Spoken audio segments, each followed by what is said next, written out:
This is digital learning coach Emily Colpe here with a quick tour of 10 new things you can do on Safari with iOS 13. First, let me give you some background. Before iOS 13 operating system came out, you could only use the mobile version of Safari, which meant it made websites look good when you were on a mobile device, but a lot of times some of the features wouldn't work, or it just wouldn't work at all if you were on an iPad or a phone. So example, I'm looking at Google Docs, and this is the mobile version. When I went to it, it would try to make me download the Google Docs app. Otherwise, I can't open a Google Doc. Well, now, with iOS 13, Safari automatically goes into desktop mode, which means that when it opens up a website, it thinks that it's on a laptop. You'll get the same version of a website that you would get on a laptop, which means lots of new features now work, and lots of websites that didn't work before now work. Let's take a look. First up, number 10 is the start page, which fires up when you first load Safari. The new start page includes your favorite websites and the ones that you frequently visit, so you can immediately jump to the site you want to go to much faster than before. If you want to add additional websites to this favorites list, you're just going to go to that share button with the arrow pointing up and choose add to favorites. The number 9 new feature of Safari is the view menu. And in the new view menu, if you tap these 2 A's, you get one-tap access to a lot of different website settings. First row, I can change the font size on this website. I can go to reader view where I remove any ads and distractions from what I'm reading, and I can then save that as a PDF. Hide toolbar gets rid of this black area up here at the top of the screen. Request mobile website goes back to that version of the website that you were used to before iOS 13.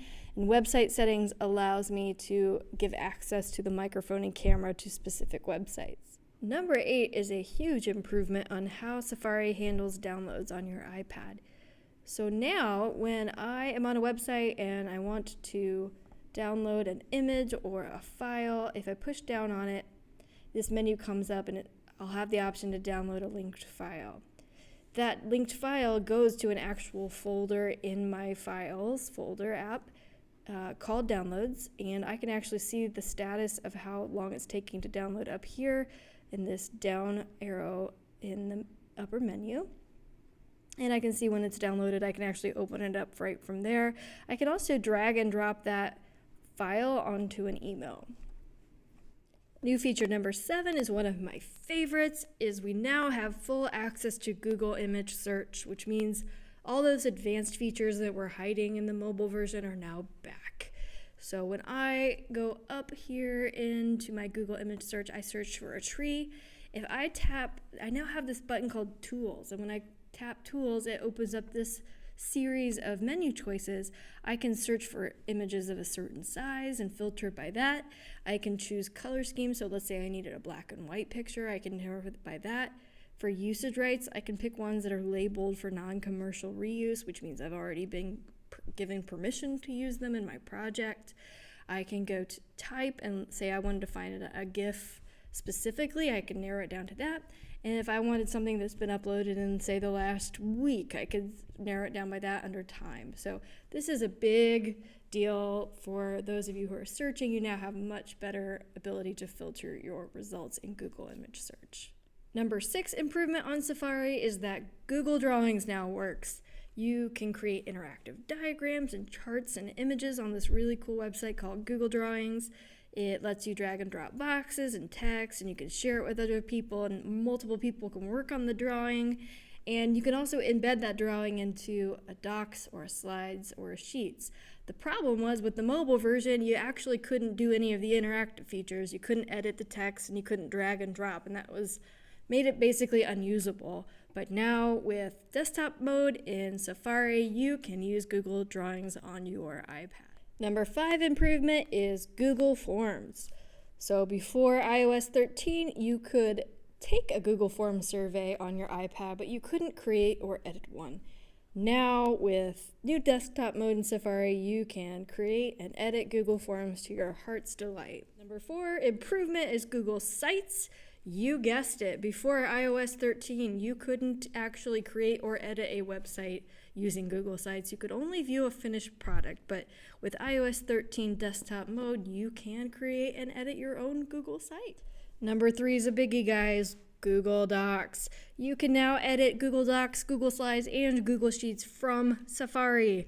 So for all of you who are frustrated by having to use the app version of each of those and all the features that were missing in the app version, your day has come. So now if you go to Safari and you log into Google Docs or Slides or Sheets, you can access all kinds of great features. So for example, my favorite was the ruler. Drove me crazy that I didn't have access to the ruler, so I couldn't drag the tabs or the margins very easily, but now I can. The other one I really like is the comments features. I feel like the comments are much easier to read in the Safari version than they are in the app version. So go check it out, explore, look at the difference between the two. You can go back and forth between them, but Safari, Google Docs, they're playing nicely. New feature number 2 is that, hey, you can use the Google URL hacks now. What the heck is a Google URL hack, you might ask? Well, if you have the ability to use the Google Suite through your browser like Safari, you can do lots of shortcuts with the URL to do the things you need to do. So, for example, when you have a Google Doc up, if it says edit at the very end of that URL, if you change the word edit to copy, you can force everybody you give the link to make a copy instead of editing your version of the Google Doc. Another new one that's kind of fun is if you type in the word docs.new into your browser, it will open up a brand new Google Doc for you without having to go through all the steps of going to Google Docs and clicking the plus sign and so on and so forth. There's all kinds of really fun hacks like this in this website called Google Document URL Tricks by Tony Vincent, and the link is right here in the slide. And that brings us to the final thing I wanted to share with you about Safari updates is Google add-ons. They work. If you go to Google Docs, Slides, or Sheets through Safari, you now have access to the menu, and in that menu is something called add-ons. If you click on Get Add-ons, you can see all kinds of little additional features that developers have created to make each of those apps work even better. So for example, in my slides, I have the Nearpod add-on and the Pear Deck add-on because I like to use those to present and add interactivity into my slides, and they make each other talk to each other better. In, say, for example, Google Docs, I can add a word cloud generator add-on that I can then take the text in my Google Doc and automatically turn it into a word cloud without ever having to leave Google Docs. There's all kinds of really cool ones in there, so I invite you to go to Safari and check out add-ons in your Google Docs. Well, this has been 10 new things you can do on Safari with iOS 13 with Emily Kolpe. If you have any questions about how these features work or you want help getting better at using them, you should contact your digital learning coach today.